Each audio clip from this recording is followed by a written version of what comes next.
Olá amigos, hoje eu vou falar um pouco para vocês sobre um tema bastante importante, que são os outros fatores de prevenção de doença cardiovascular, aqueles que muitas vezes não são elencados no dia a dia pela maioria dos médicos ou muitas vezes os pacientes acabam nunca realmente se expondo a esse conceito.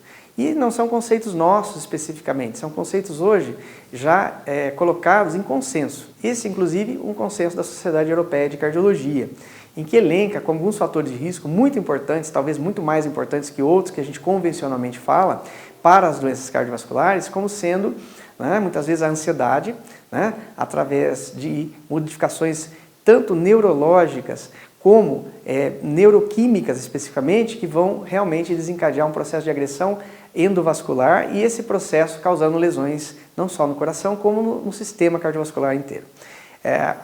A ansiedade, a depressão, no mesmo molde dessa ansiedade, podemos fazer o mesmo tipo de circuito, um circuito neuroquímico agressivo ao todo o endotélio, que seria a camada interna dos vasos, e gerando doença cardiovascular. O estresse no trabalho e na vida familiar, que acaba sendo um grande fator de gerador dessa descompensação também a nível neuroquímico, e outras formas de estresse, muitas vezes ambientais, no seu ambiente de trabalho, no seu ambiente propriamente de familiar e que acabam repercutindo sobre uma saúde global, não só na questão psíquica, mas também nessa parte mais especificamente bioquímica que acaba realmente causando lesões. Outro fator bastante importante é a percepção do indivíduo dele estar tendo um isolamento social. Muitas vezes é um indivíduo que não vive sozinho, ele tem uma circunvizinhança de pessoas, mas ele se sente sozinho, tendo que carregar toda a sua carga de trabalho ou mesmo as suas responsabilidades sozinho. Então, a percepção de um isolamento social. Não necessariamente esse indivíduo não tem pessoas ao seu redor. É um fator bastante importante, já está elencado inclusive no consenso. Baixo suporte social, ou seja, as pessoas que muitas vezes elas não têm um amparo de outros para a realização da maioria das suas atividades, de dar suporte às suas realizações pessoais, às suas realizações profissionais muitas vezes, ou até sociais. Então o baixo suporte social acaba sendo um grande fator. Então já está elencado que os pacientes que têm uma inserção social mais ampla e esse suporte realmente ele tem uma saúde cardiovascular muitas vezes melhorada. Outra situação bastante importante é a questão do baixo status socioeconômico.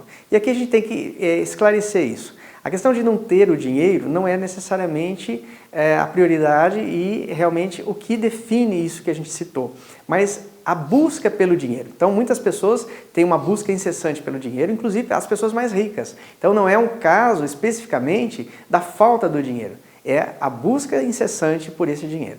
Então são fatores que, ao existirem no indivíduo, esses que eu citei, são inclusive esses já citados em consenso, acabam desencadeando realmente um processo de mudança a nível do sistema nervoso central, a nível de produção de substâncias que vão agredir o endotélio e sendo geradores aí de doenças cardiovasculares e em territórios diversos também, não somente nesses dois tipos de lesões que a gente citou, no coração e sistema vascular, mas poderão também fazer exemplos semelhantes em outros territórios. É o caso, muitas vezes, de lesões que ocorrem no tecido cerebral, no tecido ocular, etc. e tal, que tem o mesmo tipo de endotélio responsivo a esses fatores. Então, aqui eu estou falando de um tema bastante importante e que a maioria das pessoas desconhece absolutamente, incluindo, muitas vezes, a não discussão, isso por profissionais de uma maneira clara.